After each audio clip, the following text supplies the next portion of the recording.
Hello and welcome to MySecurityTV and our Tech and Sec Weekly. This is part of our Bugcrowd series. Today is a CISO Perspectives. Today we're joined by a CISO, Group CISO of all things, Dan Maslin with Monash University. Dan, thanks for joining us.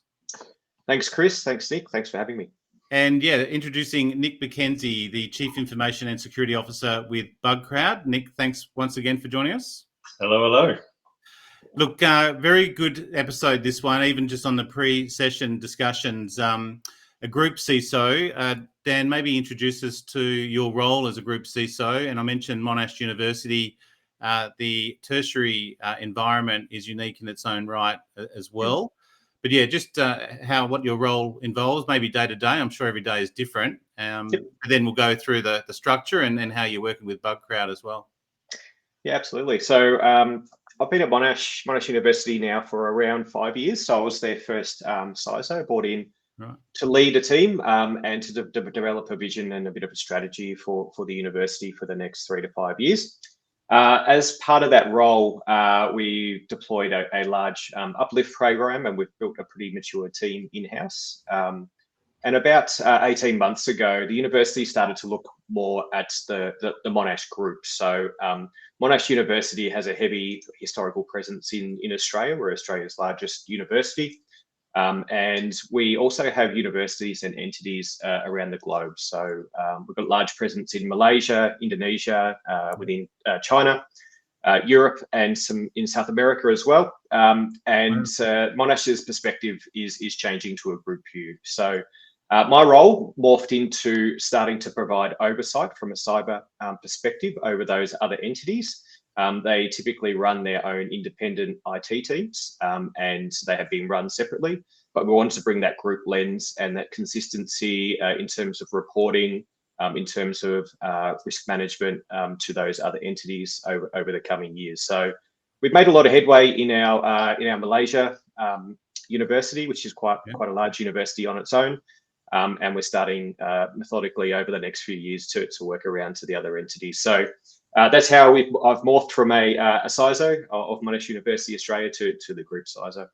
Do you tend to structure teams in a particular way? How would you say your team is structured?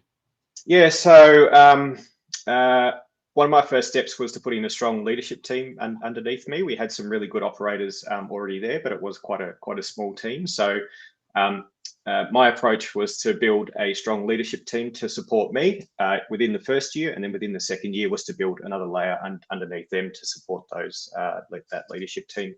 So we're pretty traditional, I guess. We've got our security operations team, which is the largest part of our team. So within there, we've got our cyber threat intelligence and vulnerability management areas. We've then got our cyber response team and cyber defense team, which is essentially incident response is the primary role of them.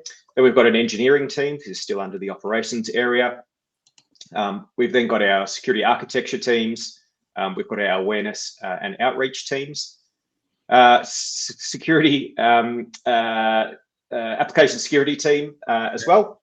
Then separately, we've got a cybersecurity GRC team. So this is the team that manages our internal and external audits. We have ISO 27000 certification, and they manage a lot of the risk assessments and the consulting. We also run within our team the DISP program. So for those that aren't familiar with that, that is the Defence Industry Security Program. So we provide governance over the defence research activities for the group. So that's governance of the policies, for example, physical security, IT and cyber security, and personnel security. So things like security clearances. So and just to clarify, you do that for the university? For the university, correct. Yeah, so I'm the chief security officer as part of that part of that program, and that falls within our team. We were talking about tertiary. You do have so many different layers of what tertiary is doing, right? Advanced research, defence, and the like. So you need to layer your security within your security layers. Correct. And you're right. It is not just a large digital footprint, but also a large physical footprint as well. So if you look at our, for example, one of our larger campuses, so our Clayton campus. It's around this time of year, the start of a semester, those sorts of things. It wouldn't be unusual to have 50 to 60,000 people on site just at that one site. So it is a big physical presence with a few hundred buildings as well. No, I guessed in a previous episode of where the Bugcrowd and the bounty program might be sitting, and I might go to AppSec maybe or operations. Where have you placed? And has it changed? You mentioned you've been doing it for 5 years. Yep. Where's your bug bounty program sitting? And how have you sort of developed that over time? Yeah. So when it started, the team was still forming. So we've been a Bugcrowd customer for about 5 years now. When we first moved to Bugcrowd, we just had one specialist picking up the work, and it became there's probably a longer story to this, but it became pretty evident pretty quickly that we're going to have more people running this. So I guess as the team matured and we sort of went into these silos, it now sits within the CTI and vulnerability management practice, and we've got a couple of dedicated analysts in there that look after it. And so they have, because you mentioned defensive, that's more your defense and response aspect. So correct. Within your threat intel and your vulnerability management. So you're running an ongoing vulnerability management program with Bugcrowd? We see this as part of our vulnerability management stack. So we've got obviously some tools that can do scanning and things like that. I guess for the complexity with universities is, first of all, scale, but traditionally they're very decentralized model, right? So we'd easily have 500,000 assets within our environment that have public IP addresses, so it's quite large. A central IT team does manage some of those, but many of these are looked after by the faculty areas. They are looked after by individual researchers, of which we have tens of thousands, so they can spin up virtual machines, they can deploy websites, those sorts of things. So a lot of this is understanding what our landscape looks like. That's why we use this approach. And then within the vulnerability management area, whether it comes through a traditional vulnerability management scan, whether it comes through a bug bounty program, a BDP, an alert from government or commercial source, they all take a similar approach. So it's a layered approach to vulnerability management. Got it. And Nick, from Bugcrowd's perspective, a good client to have, a very much of a challenging client, but how does that manage it from Bugcrowd's perspective? You've got to resource it. We do, right? And that's all part of the discussions that we had with Dan and his team way back in the day, right? We always knew that it was an evolving attack surface. It was obese in terms of the number of IPs. And to be honest, that's actually great for us, right? Like, we love open programs, big attack surfaces. That's where we can offer, or the crowd can hunt and offer and give really good outcomes for customers, versus customers that would, typically with a tech company or whatever, they've got a smaller footprint, and that the hackers need to go deeper into that technology. I'm not saying they don't go deep with Monash, but there's a lot more opportunity out there with a Monash than there would be, I suppose, with another customer of ours. But look, we treat Dan and his team as valued customers. Dan and I got very good relationships one-on-one as well. So anything that he really wants or needs, we're at his beck and call. It's a good point, though, Dan. You've got to control your sort of approach here. Do you just allocate a sort of a regular budget allocation and then try to stick to that, or is it program led? How do you manage scale? So this was probably one of the key. There's probably 4 or 5 key things when we went to market 5 or probably 5.5 years ago now, and one of them was predictability of spend for us. So we do have a set figure, that like an annual fee that we pay. I'm not sure the exact term. Let's call it like a platform fee that we pay for our bug bounty program and our vulnerability disclosure program. And then separately, we have a pool. So we have a budget internally each year that we draw down on to top up that pool. But the annual costs for the platform are known costs to us, and they're predictable. And that's what some of the other things that we saw in the market, it wasn't as predictable. We needed to know what this was going to cost, and we needed to be able to control it. And I guess with the reward pool, with the reward amounts, we can tune those according to our budget as well. And the team structure within your office managing the bug bounty, how many people would be involved? You've got vulnerability management and threat intel. I imagine they work together as a team. Yeah, correct. So there's 3 in that team. I'd say at any one time there's one person full time on the program, responding through the portal, working with the internal stakeholders to work out who owns it and who's going to fix it, or what steps we're going to take. Yeah. But it's actually we were looking at some data the other day, but there's huge peaks and troughs, right? So we see at certain times of the year, wouldn't be unusual to have 50 submissions in a day. And then other times there might only be 1 or 2. So we've got a decent sized team, so we can burst to respond to those as well. And the program itself, in terms of the action items and sort of attack surfaces that you put out there, how does that change or get selected? Yeah, so a little bit of a story here. So we did take the recommended sort of crawl, walk, run approach from Bugcrowd, and that was anyone who's watching the series knows that's Nick's term. So Nick's good one. So a good piece of advice. But we didn't know what to expect, and I don't think there hadn't been a university in Australia that had done a bug bounty program or a public BDP anyway, and I think very few globally. So we didn't know what to expect. So we started with our vulnerability disclosure program, and I think within the first week we had 100 critical submissions, right? So it was overwhelming for us. We didn't have the right processes internally to go and chase people down. One might be talking to a researcher, one might be talking to our infrastructure team, other, talking to our web development team. And so we were just overwhelmed. So we needed to take a pause and take a step back and sort out our processes internally, and then re-enable the program. So fast forward to now, we've probably had 5 or 6 phases to get to where we are. So we had the VDP, which is completely open scope. So anything Monash, any of our 500,000 public IP addresses, any of our mobile apps, anything that has the Monash brand is in scope of the vulnerability disclosure program. And then we have a more narrow scope for our bug bounty program, which are our real key assets, critical assets. So we do expand on that from time to time. Every few months, we'll add something in there. Like I mentioned before, we've got this vulnerability management approach, which is layered, and things move through the program, including through the Bugcrowd programs, to become sort of top tier in our bug bounty program from a reward tier perspective as well. So I'd say we've probably got about 30 or 40 assets in scope of the bug bounty program, something like that. And then the vulnerability disclosure program is anything that is Monash's or carries the Monash name. I think it's a really interesting approach. I think, and I'm thinking from the students, I think most students are, just hackers wanting to experiment and see if they can break something.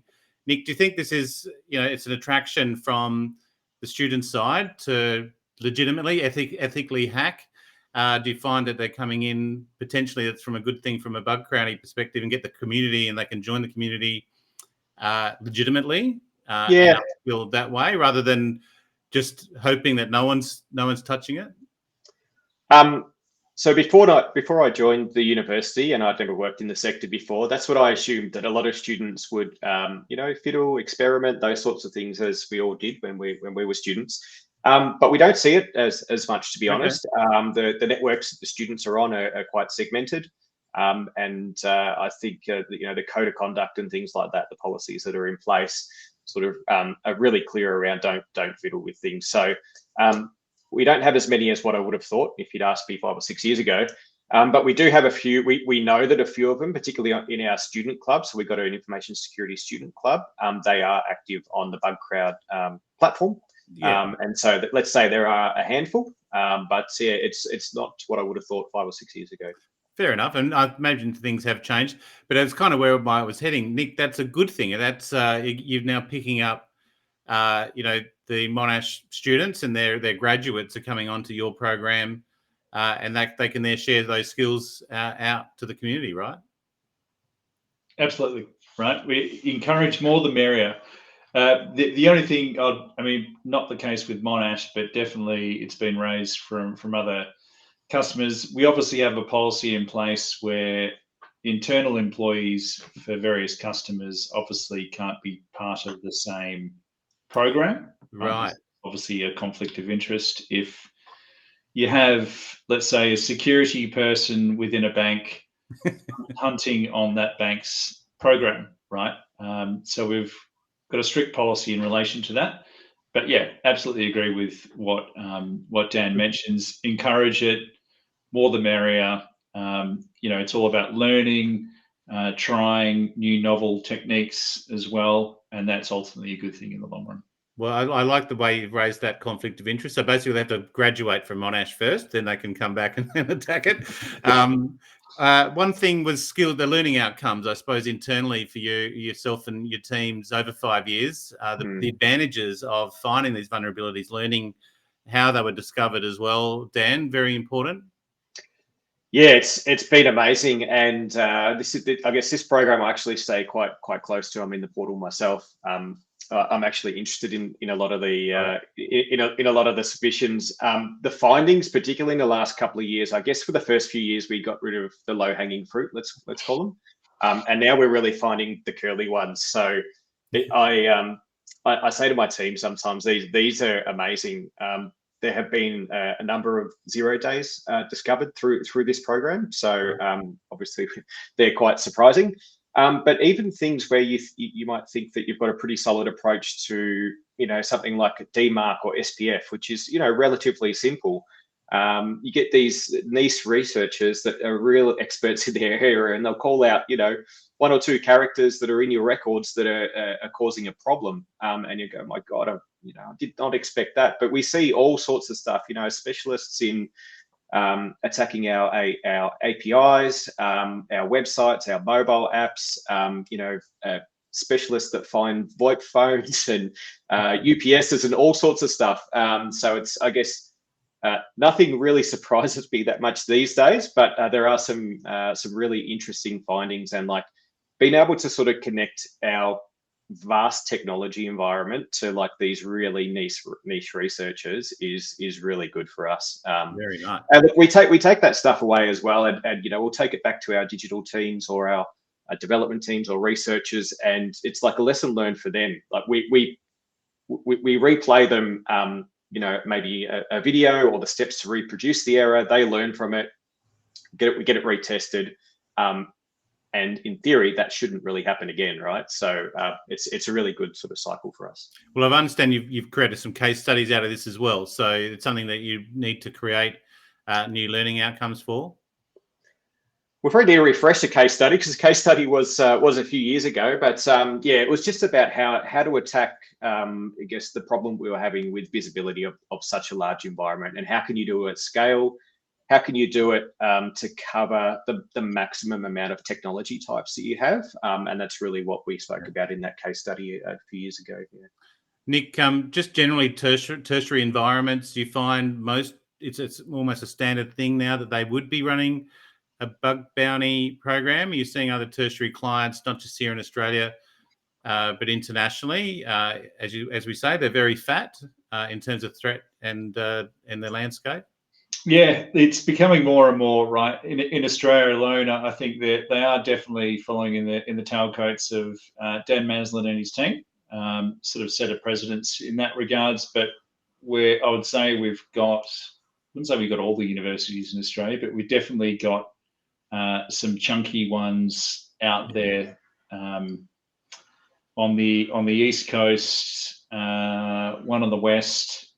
And looking more internationally as well. Yeah, but just given the fact, and we talked about this before, but just given the economics factor with the scale that universities have from an IP or attack surface perspective, and the fact that you just can't pen test or afford to pen test it day in, day out, right? You need a model that fits the business, right?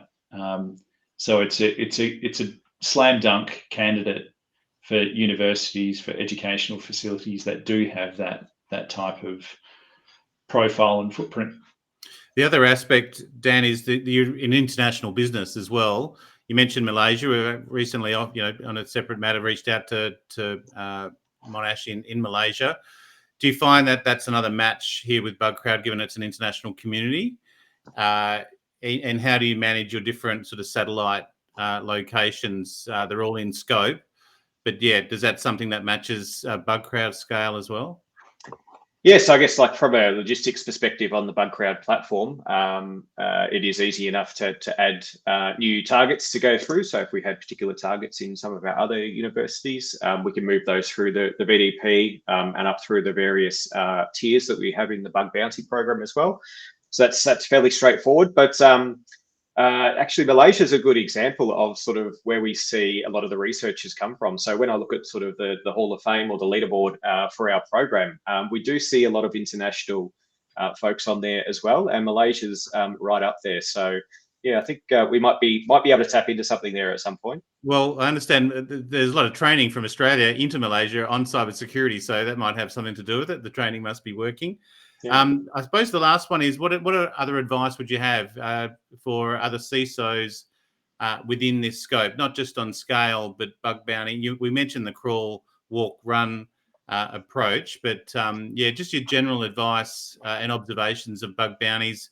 You know, it used to be a few years ago that people wouldn't really talk about them, and sort of now, definitely through even this series, a lot more commonplace and acceptable practice. But yeah, just general advice. Yes, I think, yeah, obviously that the call, walk, run one is a good one to take on board, but build it into a larger program, right? So I spoke about it a little bit before, but it's very valuable to be able to reproduce these issues and take these down to the people that are actually fixing it, to show them how it can be remediated and how it became a problem in the first place. One thing we didn't have up front was the retesting service, which we do have now, and that's become quite valuable as well. Just because someone says it's fixed, don't assume that it's fixed, because it's often actually not fixed. So I think building into that whole program and sort of connecting researchers all the way through to usually the engineer that's actually fixing it at the end. And like, you know, in a traditional pen test, you probably wouldn't get a lot of that information. You wouldn't get the steps to reproduce things. You just get, you know, at the end of the day, we've reached our goal, which was to breach this or access this data or get this level of administrator rights or privileged access. Whereas this is a lot more detailed, reproducible, and it leads to people being able to learn as part of the program as well. And hopefully we don't have the same issue again. Do you find it does uplift your whole overall team? Do you have skills issues at the moment, or how do you find sort of general skill availability? And this is obviously a fascinating or important service, but also fascinating in terms of the skill sets that they have. Yeah, you wouldn't have that otherwise internally. Yeah, we've opted to, we do have some skills in-house, but we've opted to rely on external partners for this. And again, going back to sort of having that scale of technology, you know, someone might be an awesome penetration tester of APIs or mobile apps, but we can't have 20 or 30 pen testers that are specialists in their area. So it's not doable. It's not scalable for us. They probably get bored as well if they're just testing those one things. So that's why we're happy to lean on people externally. Beautiful. And just finally, Nick, just touching on the retesting side, maybe just talk us through that, because I think that's quite important, particularly if you're rediscovering a vulnerability that's already been notified. Yeah, so there's a couple of things that when it comes to retesting. I mean, the first step is part of the service that we offer is triage and validation, right? So when a researcher or a hacker submits an issue, let's just say about Monash, we validate that it works, right? We do the testing before we send it on to the customer, like the Monash, Dan and his team, right? So we make sure that there's validity and accuracy in the submission to start with. That's number one.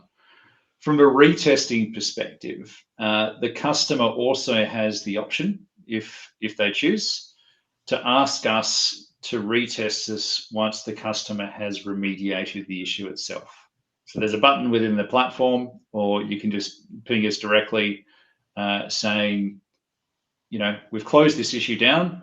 Bugcrowd, push a button, please retest that this issue no longer is present, right? And then we would do a secondary retest or validation that it is in fact closed. Important. Dan, do you just do that on everyone, or is that on a risk-based process, do you find? Yeah, generally with the high risk ones, the criticality, the higher criticality ones, yeah, we will get them to retest.